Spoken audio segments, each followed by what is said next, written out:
Hello, welcome to the Pretty Good Gaming Podcast. My name's Mike Williams. I'm joined by Mr. Gareth Owens. Hello. And Jake Jones. Hi. Who's in the Magic Chair once again this week. The Magic Chair is back. This week it's episode 35. 40. Yeah, it's 35. It's episode 35, I'm pretty sure. If not, well, I'm wrong. We're going to be doing a few topics again, as always. This week is going to be single player versus multiplayer. There's a lot of people talking in the news about like the death of single player and whatnot, and how all the games coming out these days are multiplayer, online focused or whatever. So we're going to be talking about that first with Jake, and then we're going to be talking about user reviews and critic reviews, and how sometimes a game will come out and it'll just have this certain reaction from the critics on day one, and then after a while the user reviews kind of emerge and they're a bit different, and it's quite interesting when that occurs and why exactly it does occur. So we're talking about that, and the all-important topic this week, Fallout 4, was it a good game or not? That's the topic that we're doing later on. Also, fact of the week, which is a belter this week, quite a moving one, I think, as well. 30-second throwdown, which I'm going to be taking again, but I feel very passionate about this one, and the comments. So let's get into it straight away then. Single player versus multiplayer games. So this is based on what, Jake? This is Rockstar. They've kind of announced some kind of their intention, or they wanted to do single player DLC for GTA 5, but they just didn't because of busyness. Yeah, the games director from Rockstar have come out with the interview with Games Informer and have basically said that they plan to do single player story DLC, but other things just got in the way. Right. Microtransactions. Exactly, that is actually one of them. Yeah. GTA Online and the amount of money they can make off that. Anyway. I mean, that never flies as an excuse in a workplace, is it? Can you imagine, guys, if I was just like, I was going to do that, guys, but then other stuff just got away. Yeah. Sorry. Yeah. So that's interesting. So that they were just too damn busy to give us any. First off, they had the current gen ports of GTA 5. Then they had all the GTA Online content, all the free stuff they were making for it, and then of course Red Dead Redemption 2. That's on the way. And they're working on that. I mean, it's an interesting point about the re-releases of GTA 5, because they've milked that game for all it's worth in terms of porting it to the newer generation of consoles and then bringing it to PC, and which was obviously an amazing decision. It's really paid off for them because it's a very profitable game for them, and that's a lot of that is thanks to the online, right? So that was their big focus, and so that, I guess that's where this comes from. They're saying, don't worry, we're not just doing online stuff, we still want to make single player games, right? Yeah, they've said that like single player is very important. They understand like people love it and that they want to keep making it. And they said that GTA 5 wouldn't be the game it was if they didn't like single player games. Yeah. So they definitely want to keep developing single player stuff. Do you believe them when they say that? I'm skeptical, because they haven't shown off anything for Red Dead's online yet. There's obviously, it's going to be there. We know Red Dead Online is going to be in Red Dead Redemption 2. They strayed away from that for now, which has been interesting. I think the huge focus that they had on GTA Online, like after launch, is kind of obscured the fact that GTA 5 is actually a great single-player open-world game as well, and people don't really think about that anymore because of all the online stuff and all the like Twitch streaming and all the role-playing and all that sort of thing. I mean, Gaz, what do you think when you hear about this? When they say, "Oh, don't worry, we are committed to single-player games. We do want to make DLC for games, but we were just too damn busy this time." Do you think that's like comes from an earnest place, or are they just kind of trying to butter people up for Red Dead 2? I think a lot of this discussion is based around the fact that GTA Online is such a behemoth. And it's made them so much money.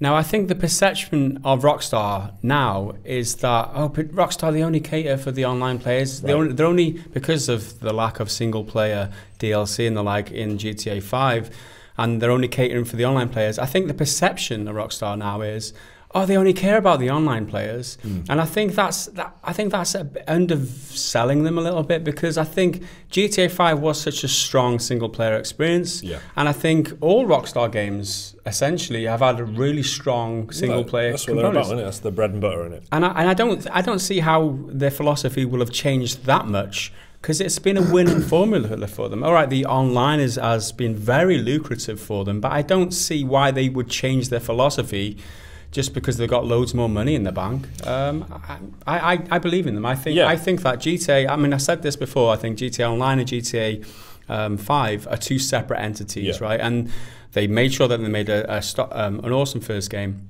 And I believe they're going to do that in Red Dead Redemption 2 as well. I think they're going to focus on... Everyone's skeptical, saying they're going to just focus on them online. I don't believe that at all. I think looking at the track record, Red Dead Redemption 2 is going to be a solid single-player experience. Yeah.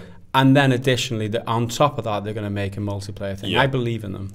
I mean, what's interesting to me is that they say that they were too busy. So this is like something that Jake picked up when he was kind of looking into this. It was like, oh yeah, we couldn't do a DLC because we were too damn busy. It was like, all right, Rockstar Games, you didn't have the resources. You were too busy to be doing single player DLC. I think that what that says to me is that maybe it will be a bit more of a priority for Red Dead Redemption 2, maybe because with Red Dead Redemption, the original one, they gave us Undead Nightmare, which a lot, was quite divisive. I thought it was incredible, right? I absolutely loved Undead Nightmare, and that was just a great single player bit of content. I think there was probably an online element to it as well, like some kind of early zombie horde stuff and whatnot, but it was like, mainly, it was a great single player open world experience Western with zombies in it, which is, I thought it was so fun. So I'm kind of hopeful, fingers crossed, that is what this means. This is like, you often see games companies do this. They'll talk around things when their minds are on it. So if they're developing Red Dead, they might be developing a bit of DLC. Why suddenly are they talking in the news about why they didn't make DLC for GTA? Do you know what I mean? So I feel like that's probably on their radar a little bit, making some single player content for Red Dead, which would be great. But it's not just Rockstar who's been talking about this, it's Bethesda as well, right, Jake? Yeah, Bethesda have been talking about it. Specifically Machine Games, they're the ones who are kind of behind Wolfenstein 2. Yeah, which is out at the end of this week, which is October the 27th. If you're watching on YouTube, it'll be last week. Last week, that's right. Monday, so. Yeah, of course. So that's the next big Bethesda title, isn't it? Yeah, definitely. It looks incredible. The trailer's been brilliant for it, and they did an interview at Gamescom where they basically spoke about why they haven't included multiplayer inside it. Mm-hmm. And what they've said is basically that they thought that multiplayer would dilute the single player experience, which is definitely a change of tone from the recent trend in the industry. That's true. I mean, I remember for a while with things like Bioshock 2, which had multiplayer in it for some reason. There was just like, at that time, a lot of companies had these single player experiences and they'd be tacking on multiplayer onto it, right? In this day and age, it's a bit different. It's actually making the single player experience a multiplayer experience. Like, that's what Ubisoft are obsessed with doing. That's what Star Wars want to do with they're making a multiplayer game with a single player component, which is the kind of opposite. Yeah, it's gone the other way now. Exactly. Shadow of War is something that's quite interesting, which has got this mobile game mechanic like Clash of Clans, where you've got a fort, but other players can attack your fort and fuck it up, which is very fun for you when you log in next. So that's made its way into AAA games. So there's all these other ideas of online functionality that they've imbued into games now. Bethesda, though, have kind of stayed true to just being single player, except for the Creation Club, which is like their own kind of, bringing in the mods in there to make a bit of money for them that way. But otherwise, it's a single player thing from Bethesda, pretty much, isn't it? Yeah. I mean, when they say that Wolfenstein they think it'll dilute the single player, what do you think they mean by that? Do you think they mean that it'll take like development focus away? I think so, yeah. The development focus and like the amount of like love they can put into the single player as well. Because when you take resources away from a game, it loses that. Like, they can't put all the love they want into it. Well, yeah. Love about killing Nazis, but I mean, that's an important love. Right? Yeah, it's its own love. I love the Wolfenstein universe, right? And I think they're dead right. I think they also said something like it was they labelled it an action adventure. Is that something you said? Yeah, rather than a shooter. The narrative director believed that Wolfenstein games are action adventure games rather than shooter games, because the story puts it on top of that. Like, the story is much more important. It's very there's there is an awful lot of shooting in it, but there's I can kind of see where he's coming from, especially if you're immersed in that universe and you're making that story yourself. I can see why you'd make that argument and put that argument across. The game is incredibly like narratively focused, and not just like the actual plot of events, the sequence of events that takes place, but like just putting you in this crazy world where the Nazis are in charge and they've conquered the world and they've got all this really advanced machinery and stuff like that. And it's like a weird historical sci-fi alternate universe thing, which is kind of like Fallout, which is its own alternate universe. It's a very interesting setting. So I can kind of see what he means by that. It's as much about the setting as it is the shooting, is what I'm waffling on about here. So there is one exception, I think, for Bethesda titles that kind of do have multiplayer, and that's Doom.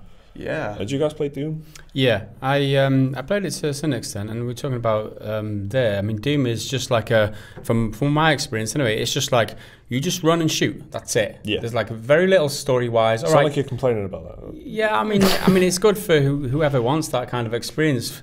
That would be Mike, and for me, I just need a little bit more. I need a little bit more narrative for my games, for my liking.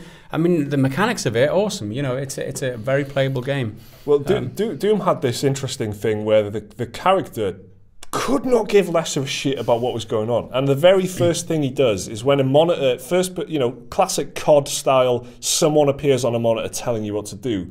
He punches the monitor in the face and throws it away. I love that kind of shit, right? I'm a huge sucker for that, like no nonsense kind of abrasiveness, like in anything like that, like the movie Mad Max and shit. I love that kind of shit. One interesting thing about Doom is that it did have multiplayer, and they had a beta for the multiplayer. It wasn't a very warm reception. I don't know if you guys can remember this. But yeah, I remember you talking about it, reading about it. It was they had a beta for it, open beta. I played it, and a lot of people played it and thought this is bad. This is not fun. And then they come out with the game comes out, and then the single player component is actually incredible, or at least a lot of people think it's incredible. It gets very strong reviews. It's a very tight experience, completely separate to the multiplayer. Do you think maybe that's a bit of a lesson learned for them then?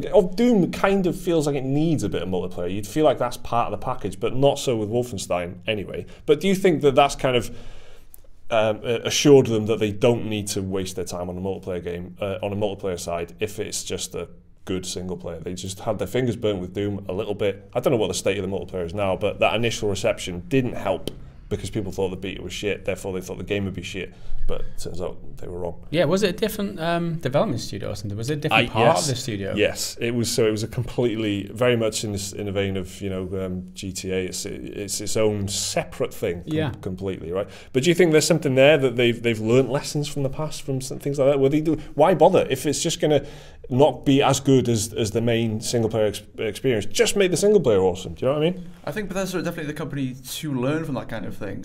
They've always been a very single player focused company, and then for them to try and venture into multiplayer and learn from that and see perhaps they can try again in future and do something differently that would be better for them. Yeah.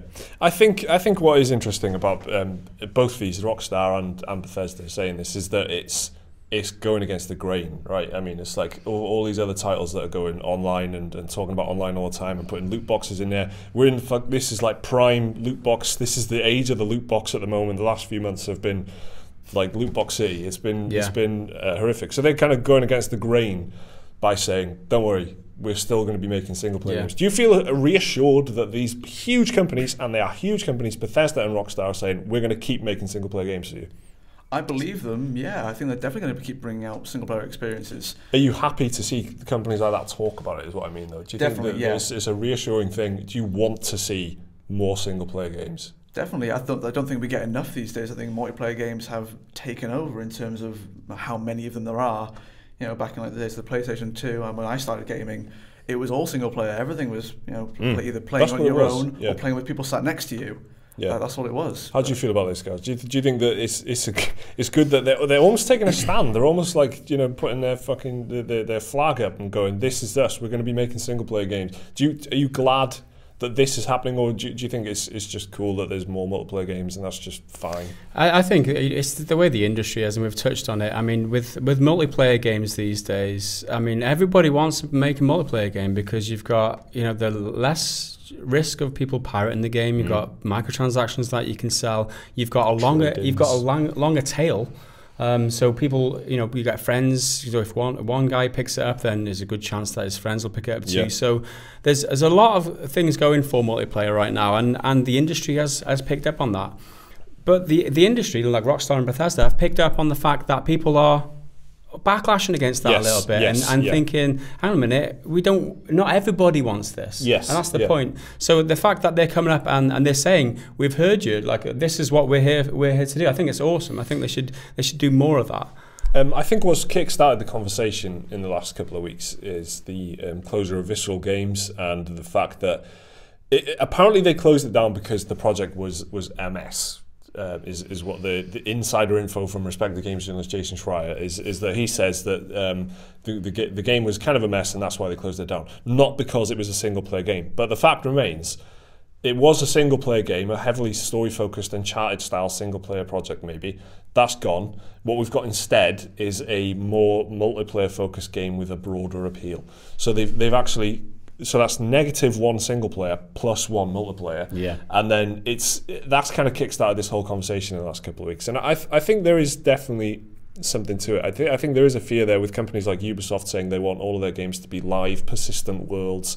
And we've had Ghost Recon Wildlands and stuff like that, which is just a dud of a game. On that point, before you move on the point of Ubisoft, single-player games, right? You buy a single-player game like Watch Dogs 2. Yeah.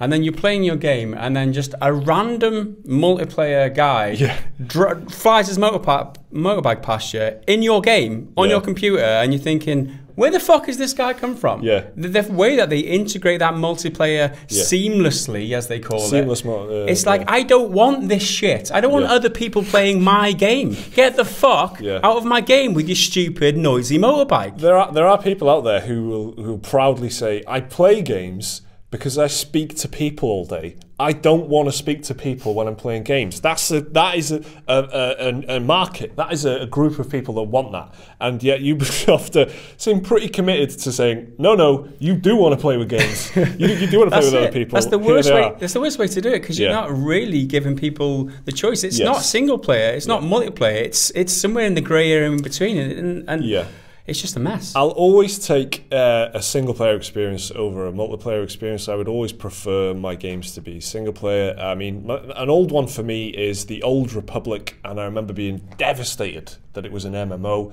and not Knights of the Old Republic 3, which should have been a single-player sequel to one of the greatest series of all time, in my humble opinion. I just think that there is room now for people to stand out like these guys have done, like Bethesda and Rockstar have done, and go, yeah, do you know what, guys? We're making single-player games. Aren't we great? Yeah. Isn't this single-player game great? And you can kind of do that now because the tide is so heavily going towards multiplayer and online. Anyone who goes in the opposite direction, and the bigger they are, the more they'll kind of stand out, obviously, then great. I think there is capacity now for people to just to make exciting single-player games and get people excited about it purely for the fact that it is going to be single-player. I think it's an interesting topic. I think on the nature, because since it is a business, whenever there is a void of anything, there'll always be somebody willing to fill that void and make the sales. Now, this is exactly what Bethesda and Rockstar are doing here. And I think if you get disenchanted with the whole AAA business, and I said this a lot recently, is that I'm finding more and more appealing.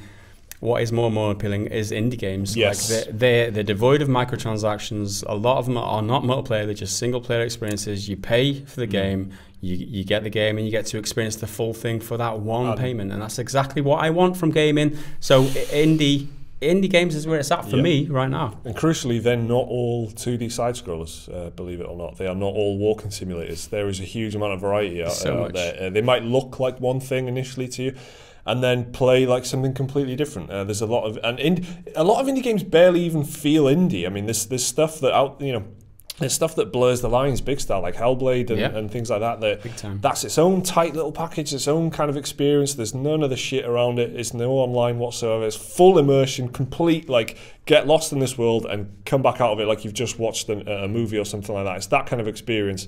And that is blurring, games like that are blurring the line between AAA and indie at the moment as well. So there you go, single player versus multiplayer. It's a very interesting topic. Let us know what you think about it down in the comments. Thank you very much, Jake, for talking to us about that. So we're just going to get the old Warlock Gaz to... you want to doesn't work when I do it. My magic powers, right. Let's see who I can conjure up this time. Just isn't working for me. Let's see if we can do something special here. So we will see again at some point. But for now, see you later. And as if by magic, here she is. This is Lucy the intern. Welcome, Lucy. How did we do that? That's me. That's Lucy, not Jake anymore. Sadly. If you hadn't noticed. Sadly not Jake. So we brought Lucy in because Lucy is a big fan of Bethesda games, I guess. Fallout and stuff, which we're going to be talking about in a bit. But before we get into that, it's going to be the second topic, which is user reviews and versus critic reviews, which coincidentally someone just asked us to talk about on Twitter. Like, half an hour ago. And he's going to take the credit now for bringing up the subject. It wasn't your idea. It was already planned. We were already on Honestly. this. Like, just, our fingers in the wind. Like, we know exactly which way the wind's blowing. Just like some kind of wizards or something, because we can change the guests at will and stuff like that. So let's stop moidering and get straight to it. What's moidering, you ask? Well, that's a little bit of North Wales slang there that I threw in there by mistake. So let's carry on anyway. Everyone's Googling moidering. So, did he say murder? So South Park came out last week, and it kind of got good reviews. It got pretty positive reception generally. People saying it's critics crucially saying that it was very much an improvement on the Stick of Truth, which came out a couple of years ago, and it's all round a good game, and everyone should go out and buy it, right? But then people do go out and buy it, and then they review it on Steam and stuff like that, and the reviews aren't as positive there. People feel differently about it. So just in kind of general terms, the review rating on Steam is currently like mixed or average or whatever the orange word is. So it's kind of, you know what I mean? It's not green, it's not red, it's orange. So it's kind of, people aren't too sure about it. So this has kind of raised the question, why does that ever happen? Why does that ever happen where critics kind of don't get it wrong, but they just kind of don't line up with what the actual users think, right? So the users just feel differently about the game, and they've got different motivations for playing it. They're not playing it for the same reasons. They have completely different idea of what they want for their money, because obviously they're buying the games. They're not just getting them sent to them for free and whatnot. And there's a few examples of this happening over the years, and we'll kind of run through those. But just in a broad, open sense, just to start us off, why do you guys think that gamers and critics sometimes will disagree on what makes a game good, and why will the review score sometimes be different to the actual user review score? Why does that ever happen? It's if you think critics is their job to predict what users are going to think. Yeah. It's whether you think that's what a critic is for. Yeah. It's whether a critic is there to give their own professional opinion as someone who spends their life reviewing games, or is it professional opinion versus like a prediction of what users will think? Yeah, like trying to gauge what the... Exactly, is that actually their job? No, it's their job is to assess it as two things, isn't it? As a piece of art, and how good it is and how valid it is as art, and more importantly in games as a product. Like, how much value for money are you getting? Do you know what I mean? Yeah. Like, is it worth the money? Is it something that people should be spending their money on? And that's something that, the YouTubers and stuff, they've kind of tried to address it differently by not having a score out of 10, but instead, applying a word to it, like, worth renting or whatever. So you have some idea of what the value will be to you as a gamer. I think that one of the main problems we kind of touched on here already is that there's no definite criteria for what a game reviewer should be assessing. Yeah. So, because different reviewers might be assessing it based on different. Like, the last thing they're going to consider is value for money, because they don't pay for the games, right? Whereas it may be the first considerations as a user.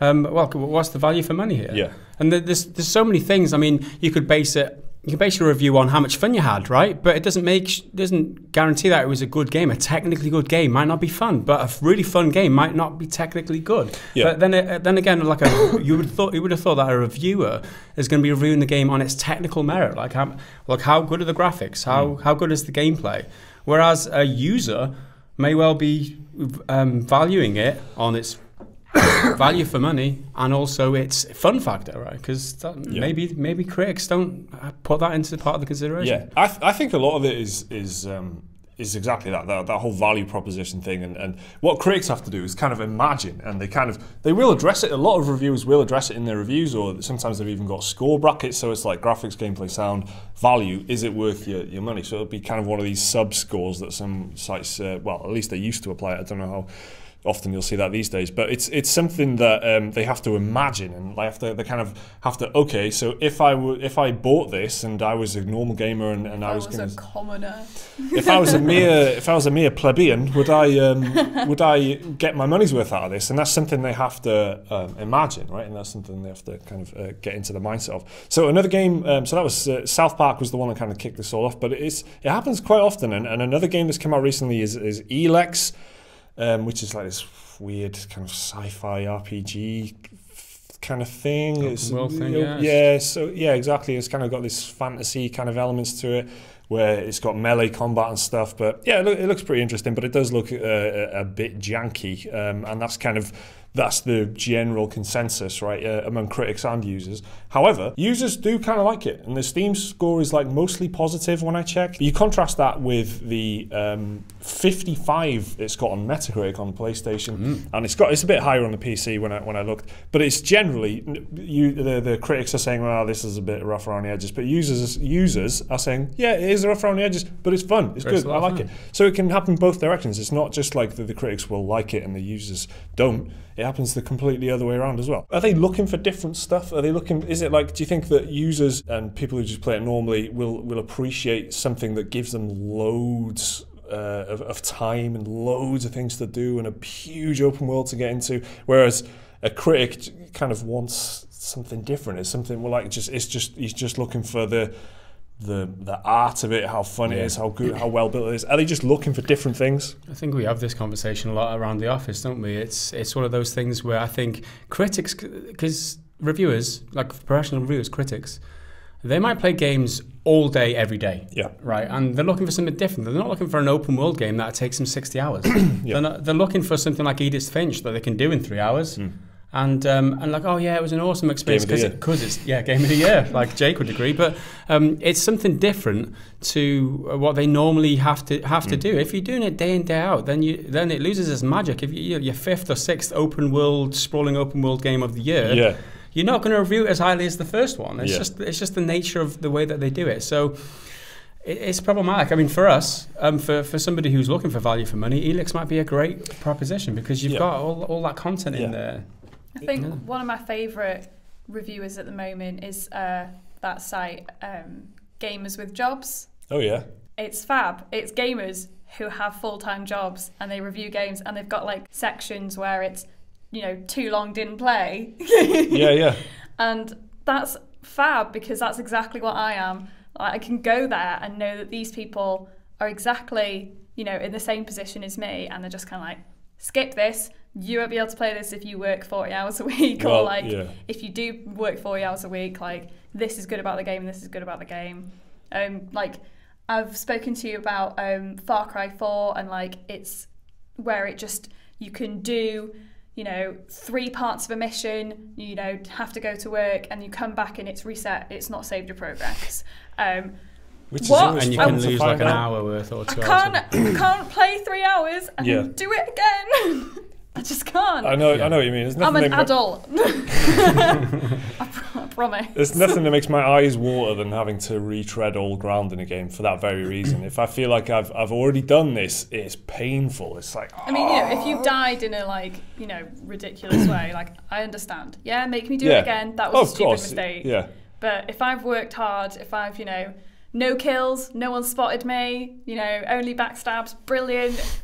All right, I'm just going to pop off and do a quick 8 hours at work, come back. And it's gone. Not safe. It's all gone. It's unsafe progress, though, isn't it? That's the thing. It's when you've gotten somewhere and you haven't died, you've just found out that your game has gone, oh, did you do that? But that's the thing. That's what I'm looking for in a review as a customer with that kind of commitment, other commitments in my life. And websites like Gamers with Jobs, they're the kind of critics that... It's almost that you need to find the critic that suits you. I mean, that's a really interesting point in general, because it's so easy, right, to take the critical response in bulk and be like, okay, therefore, all these sites are saying this, so the game is an 8 out of 10 in general. This is a lot of it down to Metacritic and stuff, because they aggregate all this stuff. So you think, oh, generally the game is pretty good. But then you'll play it and you just don't feel that way. But then some website somewhere who's more aligned with your tastes, and in that case is very specific, like, oh, you've only got a certain amount of time to play games in a week, so that website's kind of catering to the audience, which is awesome. But if you're better off just following what that website says than trying to see what all the critics are saying, because a lot of the time that's not that useful. I found very recently with Shadow of War, which we did a video on, and when we kind of neither me or Jake enjoyed that, and I played it for kind of 20 to 25 hours at the time of recording that video. And I just didn't enjoy it. But the whole consensus is like it's an 8 out of 10, 8.5 out of 10 game, right? That's the way the wind's blowing. But not everyone feels like that. And just because the whole the industry, the media is saying that the game is of this quality, that doesn't mean you're going to think it's of that quality. You have different priorities. For me, it's like a lot of people saying, "Oh, the game didn't really pick up until 12 hours in." I'm like, 12 hours? 12 hours? I mean, 12 hours is a long time to me to kind of get into a game. So your priorities are different, and that's definitely part of the reason why critic reviews can vary so wildly to user reviews. Do you ever think critics get it wrong?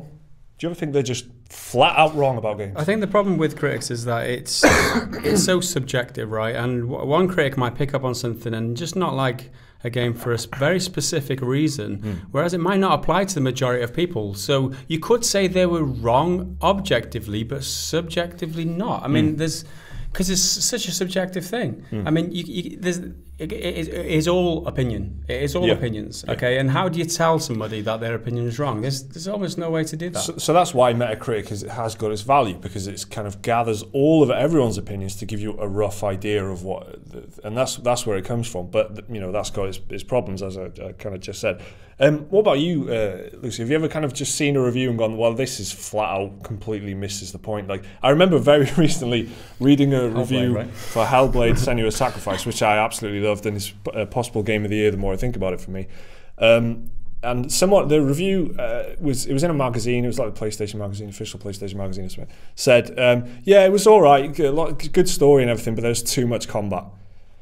And the combat is like thematically, intrinsically tied to the story. The fact that it's meant to be overwhelming and that you're just a relentless sea of enemies at one point, that is the entire point. And I thought that was genius. Yeah.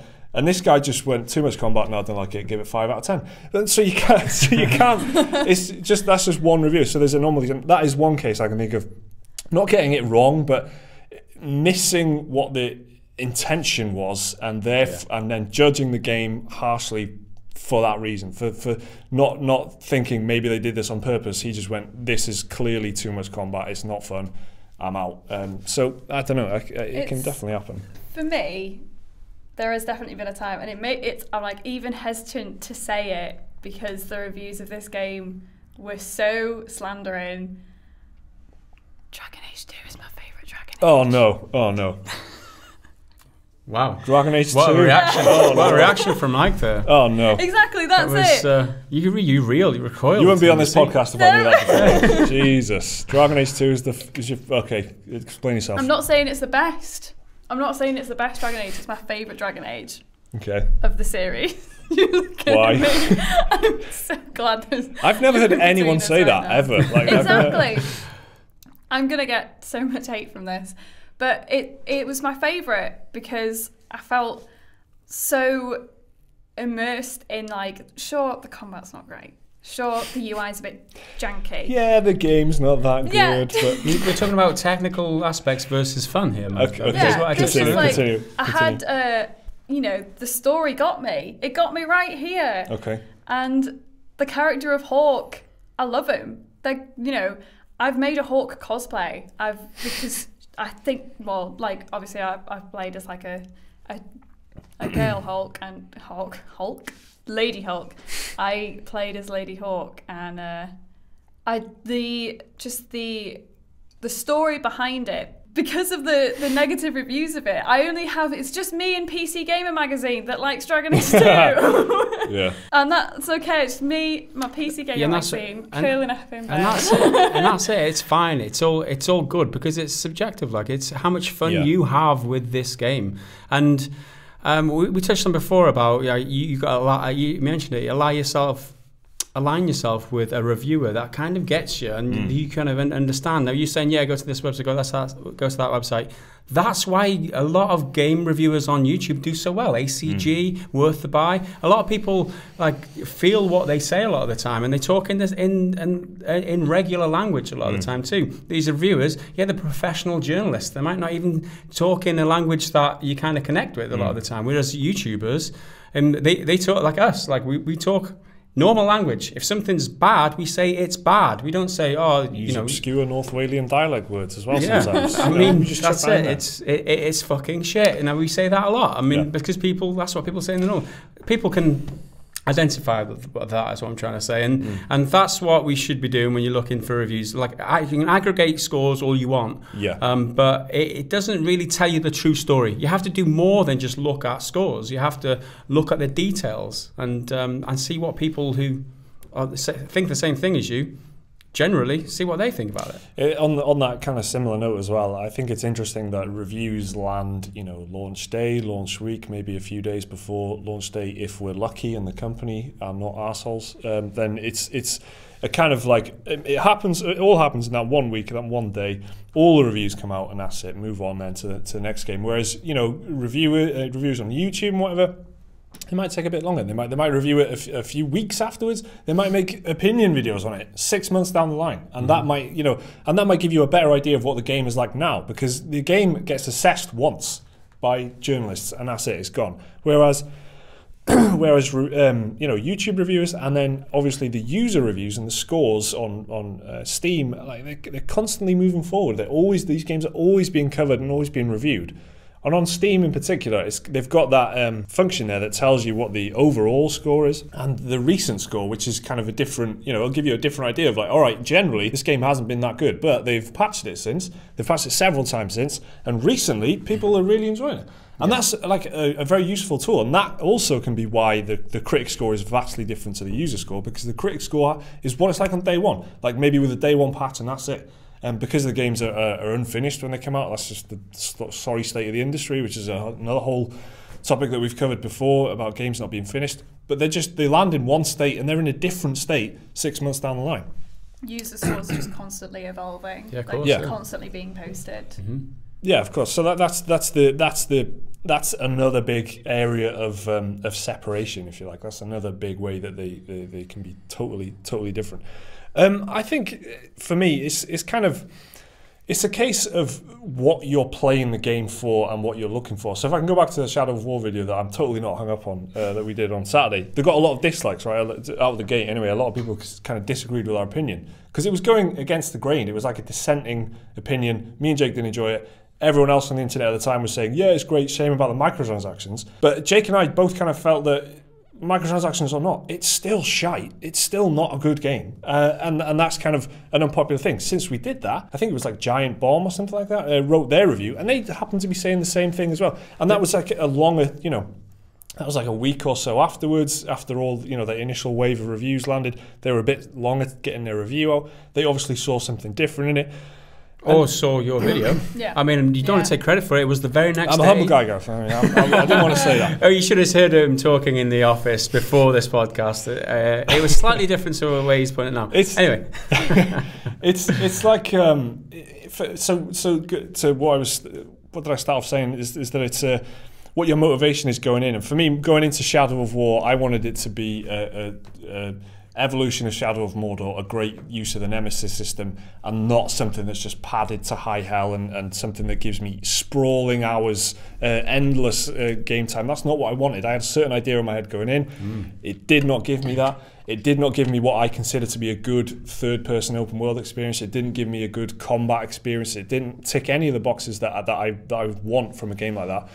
And therefore I didn't enjoy it. And maybe the fact that I liked Lord of the Rings and stuff like that, and then maybe the fact that I was such a big fan of Shadow of Mordor, maybe the fact that I'd just been playing Nier Automata, which has incredibly tight third-person melee combat, all of that is factored into why I didn't like it. And so your predetermination going in is really, really important, what you're looking for and what your experience outside of that is. Have you guys, so other than Dragon Age 2 being your favourite Dragon Age, have you guys ever really gone against the grain? So when critics have said, don't bother with this game, pile of shit, you played it and you've really enjoyed it. Or when critics have said it's amazing and you've gone in and just not seen anything in it. Have you guys ever really gone against the grain like that? And you don't have to think of specific cases, but have you experienced that before? I mean, Dragon Age 2 speaks for itself. That's why it took me a good few seconds to even say it out loud, because it is such a polarizer. Like I've said it to, to friends like in real life. And we're talking about polarizing. I've got friends who like are writing. They'll write like insanely long, like Philosopher's Stone, like length fan fiction about Dragon Age 2, and then people who like, when they see me in my Hawk costume, won't speak to me in public. Like, why did you choose Hawk? Yeah, exactly. Like at conventions, I have friends who just won't be seen with me because they don't want people to think they like Dragon Age 2. Guilty by association. So that, like, the fact that I'm so hesitant to say that is probably the best example of just. And it's weird, once those amount of negative reviews come out, you almost have that shame of liking the game. You feel like you're wrong. You feel like I'm not a proper gamer because I like this game. Yeah. You feel like, especially me just sort of admitting that, it does make me feel like, oh God, like maybe I'm just playing video games wrong. Maybe I'm just bad at it. Maybe it's me. Well, maybe it's me. No, it's not. It's just maybe just I'm that wrong kind of thing. For having fun in this game that's been given to me. An obvious one for me is Breath of the Wild, which is going to get me in trouble with anyone who likes Nintendo. But I'm a big fan of Zelda generally. Ocarina of Time is in my top 10 games of all time. Maybe it's like most people's favorite game of all time. I'd say it's probably the most common one that appears, Ocarina of Time. But Breath of the Wild, I just didn't sit well with me. I just didn't enjoy it that much. I was playing Horizon Zero Dawn at the same time, which a lot of people would tell me that Breath of the Wild is objectively a better open world game than Horizon Zero Dawn. I don't care. I loved Horizon Zero Dawn. I thought it was an amazing piece of work. I thought it was immaculate open world design. I absolutely loved it. But that's not what the consensus is. That's the consensus is that Breath of the Wild is one of the best games ever made, and it's completely revolutionized open world games in the same way that the Witcher 3 did with like the side quests and stuff. I don't know if the same is true for you guys, if I can just drag you into this lifeboat with me. Yeah. We've both admitted it. You've got to admit something now. Yeah, I don't really have that kind of experience. It's easy to say that, reviewers review a game. It's more common that reviewers review a game really highly, and I think, no, it's just not that good. It's just not that good. Like Breath of the Wild is an obvious example. Like, Horizon, if I remember rightly, I was talking in the office at the time, like it was like game of the year, like already. It's like in March. I'm confidently saying it's game of the year. And you and everyone else, to be honest, you, Jake, and Liam were just like, yeah, it's good. Like, it's a good game. I really enjoyed. Right. Okay. Horizon. I really did, and it's up there with me this year. It really is. Resident Evil 7, however. Right. Right. Okay. There you go. I'm going to spat all over the place. It's kind of a messy game anyway. Exactly. It's a sloppy game. That kind of embodies my feeling towards it. Yeah. It is a good representation of my feelings and thoughts. Because everyone says that's well, not everyone. Actually, it's quite divisive in itself because of the way that it's changed. Yeah, gone to the first person again. But general consensus, and I mean, it's obvious to pick out things like Call of Duty, which get 8 out of 10 every year with IGN. God, but it's like, really? Yeah. But the obvious AAA games aside, it happens quite often. But like Prey's one, picked up Prey, meh. Like 2 or 3 hours in, like, nah, I'm done with it. I'm really done with it. I'm thinking of going back because maybe I was expecting too much because of all the hype. Yeah. I'm thinking of going back and trying it again. But no, I just didn't enjoy Prey this year, and everyone else did. It's an awesome game. Not for me. I mean, I know exactly what I mean with Prey, but it's just that whole little exercise there is just a demonstration of the fact that user reviews and critic reviews, the fact that they vary wildly. I mean, the reviews vary wildly within those brackets. Just because the aggregate is like mostly positive or 80 out of 100 on Metacritic, it doesn't mean that every one of the critics liked it and that every one of the users thought it was all right. Some of the users absolutely loved it. Some of them hated it. That's how you get the average, and that's just the way that it works. The fact that critic opinions and user opinions kind of separate sometimes is an interesting thing, but it's just it's always look at the whole package, isn't it? Don't just look at the Metascore. Don't just look at the user review word that Steam gives you, like positive. What does that tell you? Yeah, I think the best bit of advice that I could give to anyone would be know what you like in a game. Yeah. Like, identify that first, and then read some reviews and see if that is in this game, and see if it's not in the game, or know what you don't like about a game, and then see if that's in the game. Because read the details of the review. That is the bottom line. You read the actual reviews. The numbers give a fuck all away. Eurogamer don't even give a number. Yeah, they recommend it or they don't. Why? Because they want you to read the review to see whether you can enjoy the game or whether you're aligned with the game or not. That's why, and I think that's a great system. Okay, so we've been talking there about why it's okay to like certain games, I guess, Dragon Age 2 and things like that, games that mostly people think aren't that good, but you might think that they're good, and that's absolutely fine. Another such game, another such game is Fallout 4. It is another divisive game. Yeah, and I'm gonna lay my cards on the table here. I love Fallout 4, as all Fallouts. I'm a big fan of all of them, and Fallout 4 was just fine. I absolutely loved it. I flipping loved it, but I'm wrong. So I'm told. And Lucy, you kind of enjoyed it as well. I kind of can't. I don't understand what your position is on it. Do you like it, or do you like it just because it's Fallout? That is a really good question. I bought it on launch. I bought like special edition and all that. Yeah. Yeah, I like it. I do. I like it. There we go. Let's move on. No, I mean, it's, from a story point of view, because a lot of my background's in writing, so I look for writing in my games. And Fallout 4's writing is the worst writing in the Fallout series. Yes, it is. Which really, that really let me down. But the characters themselves, the design and their backstory, not necessarily the words that come out of their mouth, that's not great, but their backstories and what they look like, I still find myself really endeared by them. Yeah.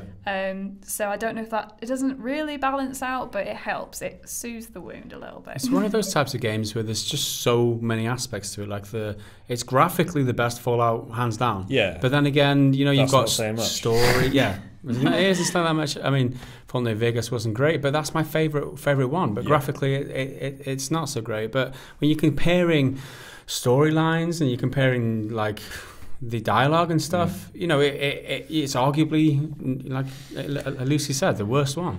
For me, it's so let's get this straight, right? Fallout 4 comes out, it gets good reviews. Generally, it's pretty positive reception. There's some problems with it. Some people on Twitter saying, no, this one's a dud, you guys. But generally, it's positive, and then it comes out, and after a while, it kind of becomes apparent that that Fallout 4, if you're a Fallout fan, it's not cool to say that that's your favourite one or it's your best one. Very much like Dragon Age 2, it's kind of just Fallout 4 isn't as good as Fallout New Vegas. It's not even as good as Fallout 3, and it's got its whole set of problems. The writing being one of the main complaints, and the some of the choices with the game design in terms of like the dialogue tree, which is something you don't like in particular, Gaz. It's very limited. Like it's like a snarky response, a good boy response. Yeah. I mean, they all just end up in like, I'm going to kill you, but I'm endearing. I'm going to kill you, but I'm being snarky, and I'm leaving this conversation. Yeah, exactly. So it's very kind of streamlined and condensed and made friendly. And to use the words of EA when they closed down one of my favourite studios, broadened the appeal of the game somewhat. So it's definitely got its criticisms, but in trying to decide, is Fallout 4 a good game or not, I still think that it is, even though it's a huge kind of source of memes, and the fact that Preston Garvey keeps giving you settlements to build, and I didn't even realise, like 6 settlements in, I was like, well, hang on a minute, this is 6 settlements I've built here, how long is this going to go on for? It was like a dawning realisation that this was just like an endless side quest chain, and I feel like everyone had that kind of experience where they were like just doing it for a little while before realising what was going on. And so there's a few bad gameplay decisions in there, game design decisions, I should say. But in general, it's a good game. Am I wrong? No, I think you're right. I think it's a good game. If you just pick it, what are you going to say? But is it a good Fallout game? That's such a good question. That's what I was about to say. If someone who hasn't played New Vegas or 3 picks it up, I think they're going to have a good time. I think they will have a good time. They will explore this amazing, post-apocalyptic environment and be like, wow, like I've never seen anything like this before in my life. And then you sort of like push New Vegas like towards them and you're like, check this out though. I think it's, if it's your first Fallout game, you're going to have a really, really good time. You're going to have a better time than if you've played New Vegas. Yeah. Which is... does that still negate the title of good game? I think that for me the problem, Fallout 4, it promotes New Vegas as the best game. If you remember, cast your minds back if you will, Fallout New Vegas got released and it got a hell of a load of criticism for being buggy, like Easy Pete or whatever his name, or not Easy Pete, the guy at the very beginning, can't remember his name, the Doc who helps you. There was also some memes and like footage of just glitches in the first part of the game. Like how could they release a game in such a state? And it was generally considered back at the time that New Vegas wasn't as good as Fallout 3 because it was just a tack on. It wasn't Fallout 4, right? It was like Fallout New Vegas. It was just an extra little bit which Obsidian made in 18 months or whatever they did. So it was considered that Fallout New Vegas wasn't as good as a regular Fallout game. But now Fallout 4's come out and people compare that now and they think, well, hang on a minute, Fallout used to be an RPG, right? Not just, a lot of people are saying that it's just a first-person shooter now with RPG-like elements. Yeah. And that's one of the major criticisms of it. And it's only when Fallout 4 gets released that you reflect back on Fallout New Vegas and think, hang on a minute, Fallout New Vegas had awesome storylines, awesome side quests, the whole package itself. All right, it wasn't a complete game, it was a bit buggy on release, but compare that with what we've got now in a Fallout. It is, in my opinion, this stand up the best Fallout game in the whole series since Fallout 3, because I didn't play the first two. But that said, I think. It's just weird. It's just yeah. It's relative, isn't it? It's all stuff that you can compare how good it is based on the other games that are around it. Obviously the notable thing with New Vegas, and maybe the thing it's most famous for, at least in news terms, is the fact that the devs didn't get the bonus that they were promised because they got an 84 on Metacritic instead of an 85. And that's like that was the famously a ridiculous thing that Bethesda did. So they've made something that's lasted longer in the memory as a better game. It was just because the aggregate review scores were a point lower than it needed to be to qualify for the devs to get a bonus. They didn't get a bonus. You flip that around with Fallout 4, which has, I think, a higher Metascore on PS4 at least, and it's about the same on PC as New Vegas. It's about the same as New Vegas. But what's happened there? I mean, it's kind of they've got this Creation Club stuff on it. They're just trying to do everything they can to monetize it further. It's got the season pass. It's got all this stuff. New Vegas had a season pass as well. But they've kind of Fallout 4 is like this project now. It's a platform for selling mods to gamers. Whereas New Vegas is still like the game is kind of sweetheart kind of thing. You know what I mean? It's like the one that people like. But they got 1 point less than they needed to on Metacritic. Yeah. So it's like, does that make it a worse game than Fallout 4? No. Can I tell you why Fallout 4 isn't a good game? And indulge me if you would. And I've probably said this to you in the office in the past, but Fallout 4 is not replayable. Once you've played Fallout 4, you can't play again. Whereas Fallout New Vegas is infinitely replayable. And the reason is that you can't kill Preston, what's his name? Garvey. Preston Garvey. You cannot kill him. And why is that important? Because in Fallout New Vegas, when you start the game, you can kill everybody in Good Springs, right? You can ally yourself with the Powder Gangers. You can be a badass. Or you could just kill the Powder Gangers and be the good guy. You can kill anyone you want. You can do whatever you want. And that option is there for you. Not that you want to kill Preston Garvey every single time, but it would be nice to just say, fuck off. Yeah. I don't want to build your stupid settlements. Take this bullet to your brain and then be the end of it. Carry on, be a badass, play the game through in a different way. You can't do that in Fallout 4. You're totally right about that. That's why Divinity Original Sin 2 is like Game of the Year material, because it's so flexible and so fluid, and there's so many things that you can just do. Just see what works, kill whoever you want, just see what happens. That's what the whole game is. Fallout 4 is like this whole AAA mentality, like no, we want you to have fun, and we want you to have fun the way we're going to tell you how to have fun. And it's and they nail the vistas and they nail the world, and it's amazing. Like the first time you step out into the world, and the AAA production quality is there for the most part. But they just don't give you that sandbox, and you're totally right about that. But I still fucking love it. So. I mean, don't get me wrong. I played Fallout 4 for a good number of hours, and from what I played of it, I enjoyed it. It just wasn't as compelling story-wise as it's not, like I said, a sandbox in the way that Fallout Vegas is. Yeah. I was just disappointed. I expected more. I was really hyped for that game, and that's my own fault. I'm disappointed in myself. Okay, so that's Fallout 4. So let's move on to the nonsense for this week's podcast. We're going to start off with Fact of the Week now, which is going to be a somber Fact of the Week. It's in memoriam. This is a slightly extended Fact of the Week this week. It's read out in honour of a fallen games developer cut down before their time. So here we go. Fact of the Week jingle. Okay. There is a 1991 movie called Dead Space. Its description is a deadly virus is taking over a space station revolving around Saturn. It stars Bryan Cranston. Dead Space 2 takes place in a space station orbiting Saturn. This could be an obvious reference to the movie. So let's move on to the 30-second throwdown, which this week I'm going to be taking again. I took it last week. I think I've done like 3 in the last month, so I should maybe calm down. Just calm down a bit, innit? Stop drinking so much coffee. Yeah, that's probably what it is. So this week is a very niche issue, and I'd say this out. Say that this goes out to the viewers on the channel. It gets about 20,000 views if it's a good podcast. Say that it gets 20,000 views. I reckon about 4 or 5 will know what I'm on about of everyone watching. So here we go. 30-second throwdown. 3, 2, 1.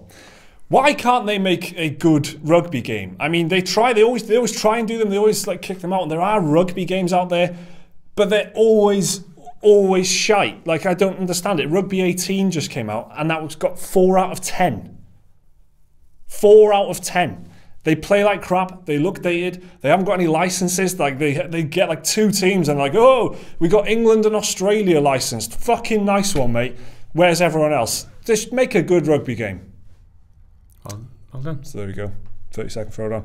There's some other stuff there. Last good one was PlayStation 1. Jonah Lomu Rugby. I remember that. On the PlayStation 1. So let's move on to the questions. Moving swiftly on. Let's move on to the questions. So if you want us to read out your questions and get them answered on the podcast, just respond to this post on our Patreon page. Just leave a question and we'll answer it next week for you. So first up, Stuart Holmes. Why in a newsroom every time for the podcast? Why not in an English field with cows or something? Because we're not English for starters, but that's also not topical. Why would cows play games? Yeah. Why would cows be interested in games? Why limit yourself to that? Why do you want news about cows? Is that what you want? Because that's what you kind of implying there. I mean, why cows? I'm all right. We live in the country. That would be representative of a very small part of our lives. We could just film it in front of a window if that's what you really want. But the field would be a Welsh one, not an English one. I hope that's good enough for you. Stephen Beaufort Jones. I bought What Remains of Edith Finch on the PS Network sale, and it's a great recommendation. Mental, but I love it. Nice one, Stephen. I'm happy for you. Are there any other decent walking sims? Mike laughs as if it's a ridiculous walking sims. Totally discarded the question. I loved Everyone's Gone to the Rapture, but found Gone Home to be boring. Also, can we appreciate just how awful looking those Assassin's Creed Origins shoes are that have just come out? Are there any other decent walking sims? Yes. Well, you're asking Firewatch. the wrong podcast. Yes. Play Firewatch. Yes. Firewatch is recommended, although don't get too hyped about it. It's a nice game. It's a nice game, Firewatch. I heard that I haven't played all the way through The Vanishing of Ethan Carter. I didn't really connect with it, but that is apparently, just have a read a few reviews. The Vanishing of Ethan Carter and Firewatch I would recommend. Have you got any? Both got good endings. Played through both of them. Right, there you go. Recommended. I was trying to think of the name of Vanishing of Ethan Carter. Definitely, the mechanics of it give you need to take a bit of time to sort of actually work out what you're meant to do. It's an interesting one. But if you get over that hurdle, it's worth the journey of it. Definitely. Firewatch first though. Firewatch is really good. Firewatch. All right. Next up, Matthew John Jenkins. Staying on the topic of games with this question, what game music scares the living shit out of you every time you play the game, even if the game isn't that scary? Is there a certain bit of music or a whole soundtrack that gives you the chills? It's got to be the first 2 Resident Evil games for me. Scary video game soundtracks, guys. I don't play many scary games, I'll be honest. I actually get quite a lot. I was just recently playing Hearts of Stone, the Witcher 3 DLC. Yeah. And there's a bit where you're exploring a house. And it was less of the actual soundtracks, more the sound effects. And there's even a sound effect when Geralt uses his like Witcher vision. I can't remember the actual name of it. Spidey senses. But as you're walking along, everything zooms in, and you can hear like crackling of like twigs. Yes. And you can hear, as you walk through, you can hear like the odd like dog howl in the distance, and that kind of thing puts me on edge immediately. Like, it's such a super useful skill to have, but using it immediately makes me go from like this, playing the game, to like Yeah, I know what you mean. The Witcher nails that kind of stuff. A lot of the game is kind of going out to a cabin in the middle of these really windy kind of isolated woods, and there's no one else around you, but you've got this unsettling music playing and stuff, and it absolutely nails that sort of stuff. Yeah, The Witcher's a good one. For me, I think it's that Pokemon music, but it's like a bit of a... Is this a joke? No, exactly seriously. It's like when you're in a particular town in like... Lavender? Yes. So you're in a particular town in the classic original Pokemon game, and it's like... It's awful. It's awful music. It's like the music of insanity. Is the sound of going mental is what that music is. I fucking hate it. It terrifies me. Pokemon Red. Can I just throw something out there on a kind of a converse thing? There's music in kind of scary games, but that kind of do the opposite. It kind of properly de-immerse me and doesn't give me the feeling. Like Prey, for instance. When they try and manufacture that kind of like putting you on edge by putting like it was completely out of volume with everything else. But that edgy kind of every time there was a mimic around, and it was like it was a mimic, so it was like this little wig from the Simpsons episode where if you just Google it, you'll know what I'm talking about. It's a very small, unintimidating thing, but the music is like, oh my god, every time you see it. And you don't even have to see it. It can be in the room with you, so it will tell you that there's something approaching before you've even seen it. Let me be scared by seeing something rather than manufacture this sort of. It's totally bad. It's so bad. And the whole point of them is that they just become inanimate objects and they hide as inanimate objects. But it's like, is that a lamp or is it a wig thing?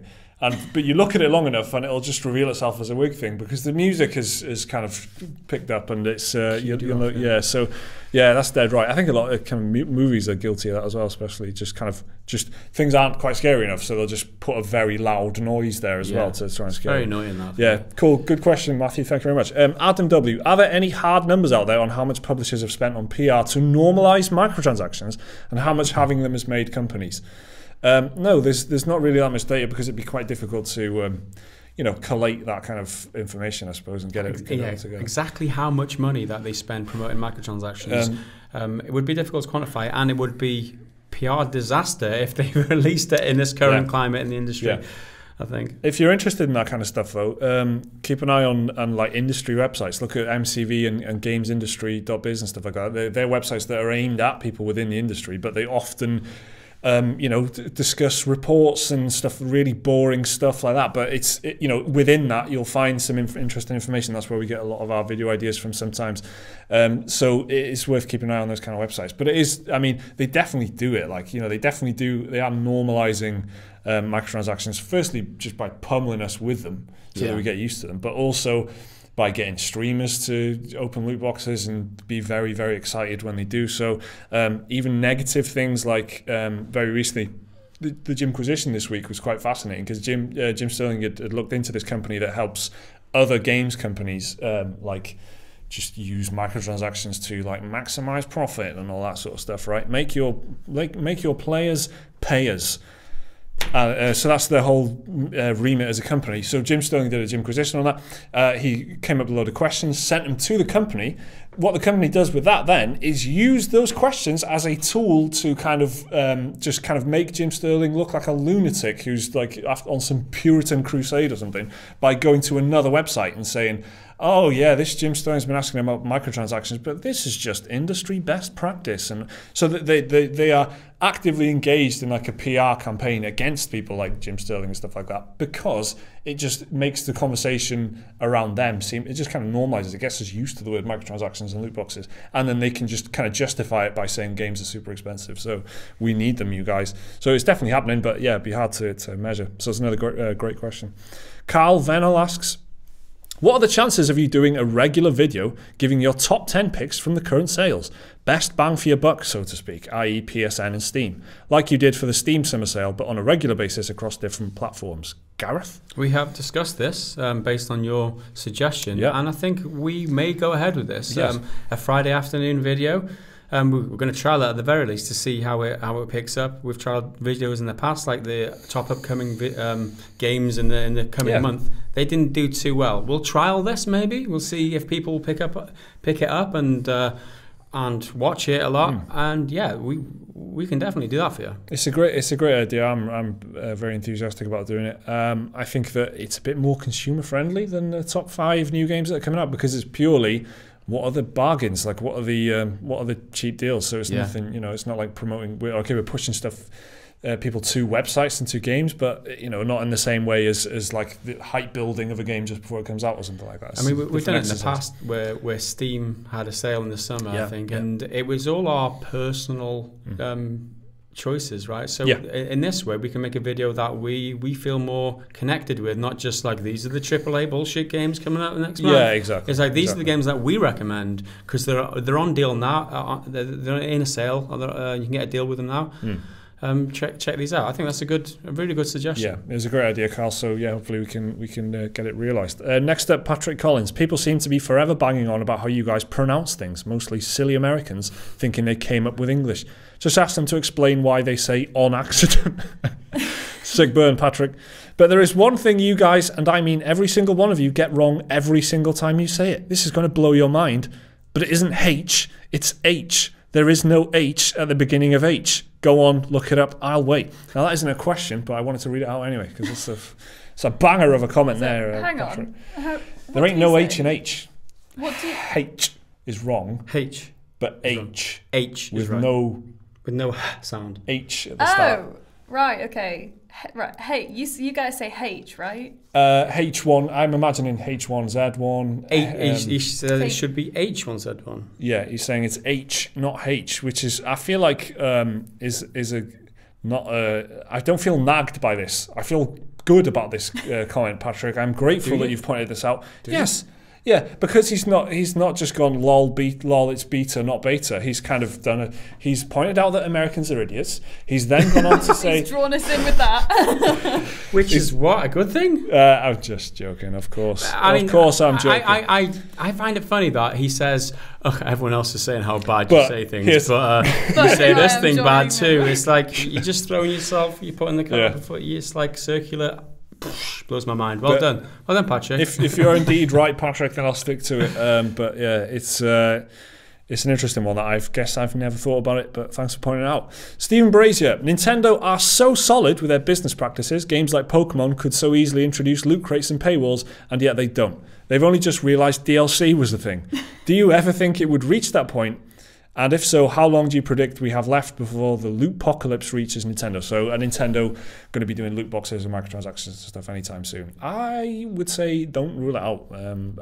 It might, probably not like anytime soon. And if it is, then it'll be very slow and very careful. But like you said, they've just realised DLC was a thing. But it has happened. They are doing DLC now. So I'm so worried about the Animal Crossing mobile game. I'm so excited.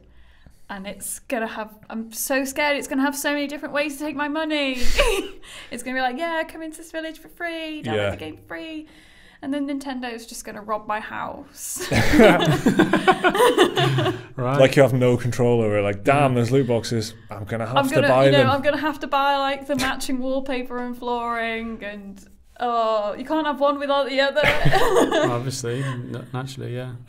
It's. I think, you know, they'll find their own way of doing it. Like, they've got amiibos and stuff, and, you know, people love amiibos, but that's, you know, extra monetization on top of the game that you already bought. They'll have their own way of doing it. I'm sure. I'm pretty sure it will happen, unless something really serious happens to loot boxes in the wider games industry before they get a chance to do it. So if some kind of law comes in, or, you know, some big shift away from loot boxes, that's the only thing I can see stopping it. Otherwise, it's pretty much an inevitability. Why would they just say no to money? Well, they do that a lot, actually. Like, SNES Mini Classic, we've made 20 of them. Yeah.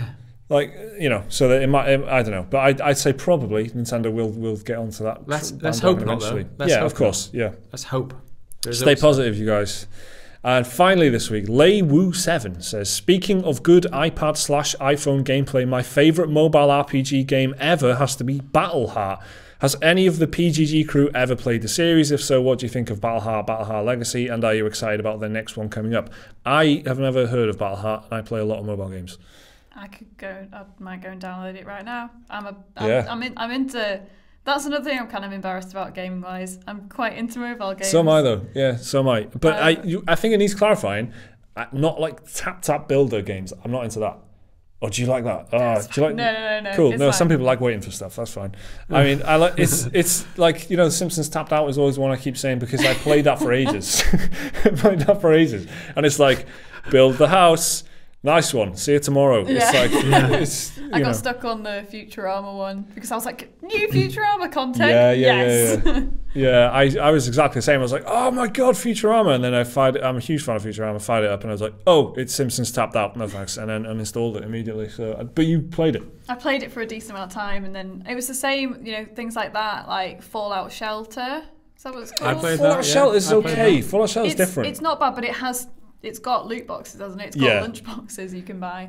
Lunch boxes. Like, but it is free to begin with. So things like that. It's free entertainment to begin with. Yes. But I'm totally up for downloading an actual recommended mobile game that you seem super passionate about, want to be as passionate about it as you are, and get back to you and tell you what I think about the upcoming sequel. Yeah, it's this. I mean... It looks very... Wow. Well, I mean, Lucy's in. I'm into it. It's like, it's very cute. Oh right, yeah, that looks alright. Just flicking through some screenshots here, guys. So in case you're wondering, professionals at work. For those of you who already wonder what the clicking's all about because you're listening to this on a podcast, not actually watching the video of it. We would then, obviously professionally enough, we were flicking through pictures, which not even the people who watch the screen would have been able to appreciate. Totally I'm just looking down here and just looking very endeared. Totally forgot that people actually just listen to it as well. Damn. So Battleheart. Cool. Yeah, well, I guess we'll check it out. I think mobile gaming there's two sides to it, isn't there? There's like the annoying cash cow side, and then there's the other side, which is like actually just really cool indie games that are quite creative and definitely worth your time. But they both kind of are quite indistinguishable. If you say you like mobile games, people just assume you mean the people can't be dismissive, but people like me. Yeah, but there are good things happening. Mobile games are ideal for taking a single game mechanic, right? A single part of a game and just like stretching out into a decent game. Like, you see lots of indie games like it now, but with the processors that are in today's mobile technology and stuff, we say it quite often that some really good things happen in mobile gaming. We shouldn't be dismissive just because there's there are games with loot boxes and shit. There was I was reading an article today about a competitive mobile gaming sort of, was it like conference, some sort of meeting where it was, I saw an image of the players on stage and it had a long desk and then they just had a row of people like this. And it was great. Competitive mobile gaming conference. What else is it going to look like? It's fab. It's quite interesting. Totally into it. Yeah. Nice. I mean, mobile gaming is crazy. I play Knights of the Old Republic on my iPad. Knights of the Old Republic. I mean, if you'd have told my 12-year-old self that would have been a possibility, then Jesus, that would have been mind-blowing stuff. We're very lucky in a lot of ways. We just kind of it's very easy to forget because of all the bollocks that goes on. Is that the clones as well on mobile, isn't it? That's the bad thing. It's like Game of War, Game of Wars, War of Games, War Games. It's like, and they're all basically Flappy Bird, Flappy Pigeon, all sorts of stuff. Heroes of Warfare was a mobile game. The best Overwatch sequel that never existed. Heroes of Warfare. I mean, it's all combinations of heroes, dragons, war, game, god, and kings. And it's like the Rubik's Cube or something. You just shuffle those around whichever way you want, and you've got the title for your mobile game. So that's another great set of questions there, guys. Like I said at the top of this, if you want to ask a question, just leave it on the bottom of this post on Patreon, and we'll answer it next week for you. Just make sure there's a question mark on it, because that would make it very easy for me to find it and identify it as a question. Sometimes people will ask really detailed questions, and there's no question mark, so I just kind of glance over it, not realizing it's a question, and then move on. So honestly, put a question mark at the end of it. Put a question mark at the start of it, upside down, like in Spanish. Because that's what they do in Spain, right? Anyway, and we've lost the camera. Should we just continue without the camera? Anyway, that's the end of the... Okay, so we've lost the camera, and none of us want to stand up. So that's the end of the podcast. Thank you very much for watching. We'll see you next time.